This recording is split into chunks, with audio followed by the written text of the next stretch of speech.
Welcome to New Strength. I'm Christina Cook-Lee. New Strength is a daily devotional offering hope and encouragement to people who are trying to get and stay free from depression and/or dependency. I would encourage you to read along with me. If you're viewing directly on YouTube, check the description area below the screen for instructions on how you can. Thanks for joining me. Our topic is justice. The focus, righteousness and justice regarding wealth. The scripture, Proverbs chapter 16, verse 8 from the New King James Version of the Bible. Better is a little with righteousness than vast revenues without justice. The statement you just heard was written by someone who is possibly the wealthiest man in history. King Solomon knew what he was talking about. If you ever want to study about wealth, study Solomon's life. His wealth was staggering. It's interesting how God has allowed some people to obtain vast fortunes, while others live in abject poverty. Obviously, not everyone who follows the Lord is called to be rich. By the same token, not everyone is called to be poor. Sometimes God may allow a person with wealth to lose everything and consequently understand poverty. But there have been many people who spent almost everything they had to come to this country, starting with nothing. They overcame obstacles and rose to positions of leadership and obtained great wealth through hard work and perseverance. Some people who are rich are poor at heart. Others who don't have much of anything feel like they are highly blessed and lack nothing. There is no question that God uses finances, or the absence of finances, to purify people. It's hard to know what God may be doing in the life of any person, and how he may be using wealth or poverty to draw them to himself. We can't know the purpose of God for everyone, whether being rich or poor is their cross to bear. Having wealth doesn't guarantee anything at all. People who seem to be very prosperous are not always happy. Some people who once had much had to lose it all before they were able to know that what they really needed was God. Other people had to become successful in order to realize that success wasn't what they anticipated it would be.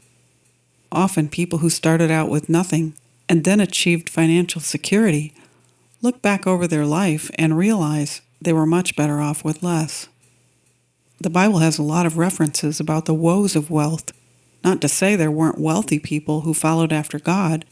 In fact, some of the well-known men of God in Bible times had great prosperity.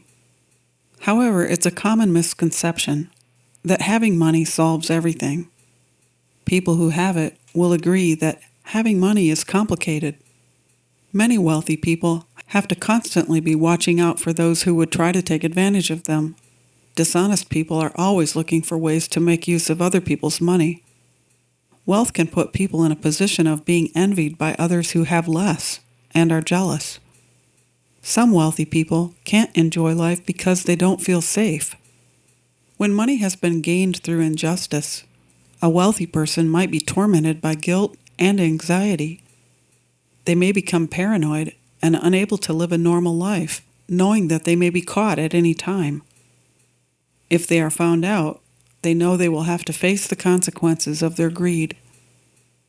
Few people set out to get rich in order to bless those who have less than they do. Often wealth is hoarded, and some who are wealthy protect themselves from conviction by closing their eyes to the needs of the poor. Sometimes wealthy people are charitable in order to avoid taxes, while some give enough to ease their consciences and feel better about keeping what they have left. Few people, rich or poor, are willing to give more than they retain. Justice comes when the wealthy and the poor recognize that financial blessing, great or small, is to be shared. Whatever your status, be sure to keep your focus on righteousness and contentment. Be a good giver, whether you think you have a lot or a little.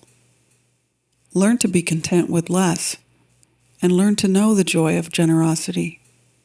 Examine your life for evidence of true peace in the area of finances. If you find yourself defensive after listening to this segment, ask yourself why. Above all, allow righteousness to rule in your heart. If you have wealth that has been gained through injustice, find a way to make things right. If you are consumed with jealousy because you don't have as much wealth as your neighbor, find a way to resolve those feelings also. Declaration: I will find new strength by examining my life for evidence of true peace in the area of financial blessing. If I am guilty of jealousy or greed, I will find ways to make those feelings right through confession and restitution. Thanks for taking the time to listen. I would really appreciate it if you would like this segment. And if you wouldn't mind, please share it with someone else who might also benefit from it. And if you haven't already, subscribe to the New Strength Devotional channel on YouTube or on WordPress, and then a link will come to you every day in your email with a segment like this. And if you're already a subscriber, I'll look forward to meeting with you again tomorrow. My prayer is that you will find new strength day by day and endless blessings. I'm Christina Cook Lee.